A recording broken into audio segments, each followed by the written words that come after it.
안녕하세요, 안녕하세요. 반갑습니다. 오랜만이죠. 제가 이제 책 쓰고 그 책 설명회 하랴, 또 음식을 또 과도하게 자극적인 걸 먹는 바람에 배병도 나고 위도 아프고, 네, 정말 외식이 안 좋은 거를 철저하게 느낀 날이었습니다. 그래서 어, 그 작품이 굉장히 좋잖아요. 미술 작품을 굉장히 저는 사랑하거든요.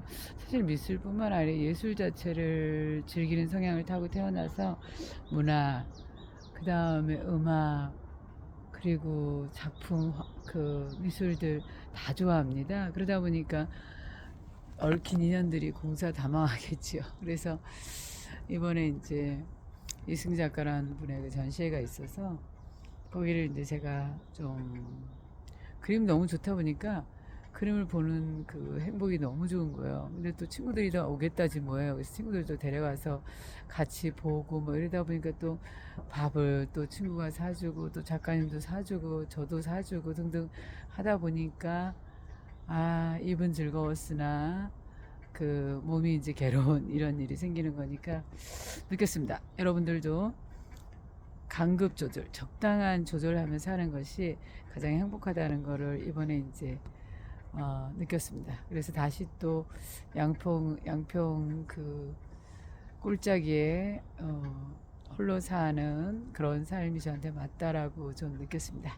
그래서 그 조세 캠벨이 5년 동안 그 대학에서 주는 영광을 뿌리치고 홀로 생활함으로 인해서 모든 사람은 영웅이다라는 신하임이라는 책을 쓰지 않았습니까? 그렇듯이 저도 이제 명예퇴직을 하고 교직에서 이제 명퇴하고 나왔지 않습니까? 그 이유는 이제 교육서를 쓰기 위한 그런 거였죠. 교직에 있으면서 책을 쓴다라는 건 가히 저는 불가항력이었어요. 다른 분은 능력이 좋으셔서 쓰실 수 있었겠지만 저는 한 번에 한 가지밖에 못하는 것 같습니다. 그래서 결국은 이제 나와서 이제 책을 쓰자, 교육서를 써자 이래가지고 이제 쓴 게 공간박사라는 책이죠. 그 책 같은 경우도 이제 제가 그야말로 삶을 살아낸 그런 기록들이죠. 그래서 독서지도법을 어떻게 하면 따뜻하게 하느냐 뭐 이런 류의 책이었어요.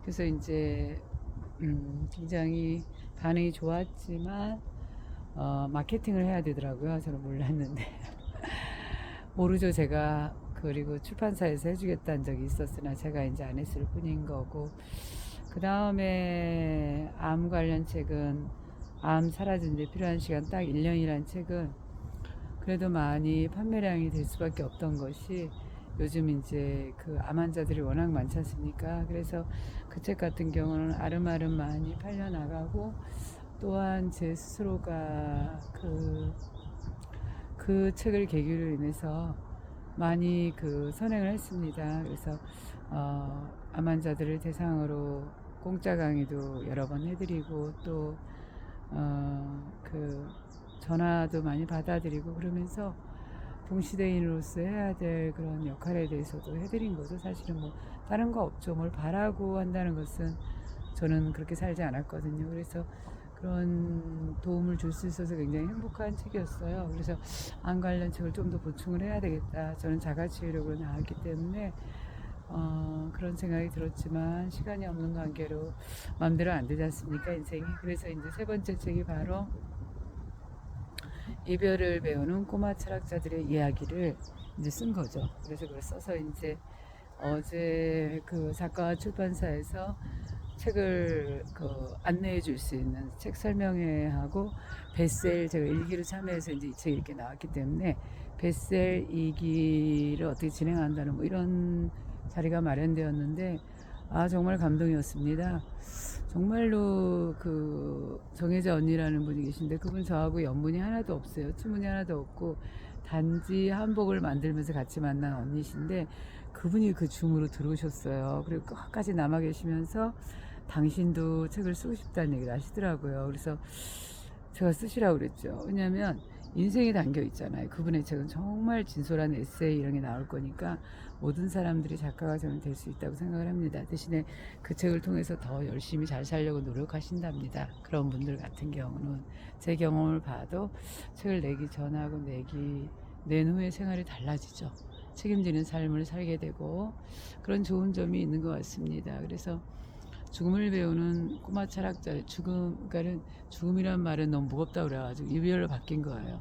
이별을 배우는 꼬마 철학자들의 이야기를 엮었는데, 정말 그 책을 쓰는 거는 그렇게 오래 걸리지 않았죠. 그렇지만 자료를 찾는 그 과정은 정말 오래 걸렸죠. 그래서 두 번 다시 이런 그런 아픈 죽음이 일어나지 않았으면 좋겠다는 게 포커스죠. 뭐 사회적인 죽음 뭐 그런 일이 생기지 않았으면 좋겠다. 그래서 사고 난 개인은 개인적으로 행복한 삶을 맞이하기 위해서 그렇다면 사회적 죽음을 당하지 않는다 하더라도 개인적으로도 행복하지 않은 삶을 저는 많이 보거든요. 그렇다면 개인적으로 행복한 삶을 살기 위해서 내가 어떻게 살아야 될지 뭐 이런 얘기였어요. 그래서 제가 맡은 친구들이 아이들이니까 아이들이 현재의 삶을 잘 살기 위해서 죽음 이야기를 다루고 있는 책을 같이 읽어봄으로 인해서 그럼 그렇구나, 사람 누군가는 죽네, 그러면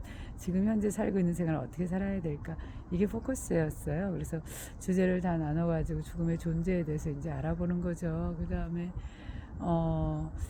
남겨진 자가 된다면 어떻게 살 것인가 뭐 이런 이야기가 되어지고, 그 다음에는 이제 사회적 죽음에 대해서 이제 다뤄보는 거죠. 5.18 이야기, 그 다음에 정신대 할머니 이야기, 뭐 이렇게 더 다룰 수도 있었죠. 세월호 사건 뭐 이렇게 다룬 거죠. 근데 지면이 부족합니다. 전자책임으로. 그래서 1탄을 썼고 이제 2부를 써보려고 생각을 하는 중입니다. 여러분, 이렇듯 어떤 한 개인이 책을 쓴다는 것은 굉장히 그 자신부터 성장시키지만 함께 사는 동시대인들 또는 그 이후로도 굉장히 좋은 영향력을 미칠 거라고 생각합니다.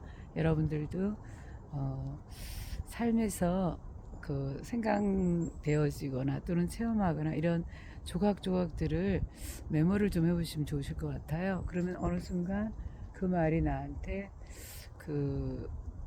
말을 걸어올 때가 있어요. 그 체험이라든가 그 단어라든가 어떤 것들이. 그랬을 때 그거를 소재로 해서 쭉 하루에 한쪽 정도라든가, 처음에 한 줄부터 시작하셔야 되겠죠.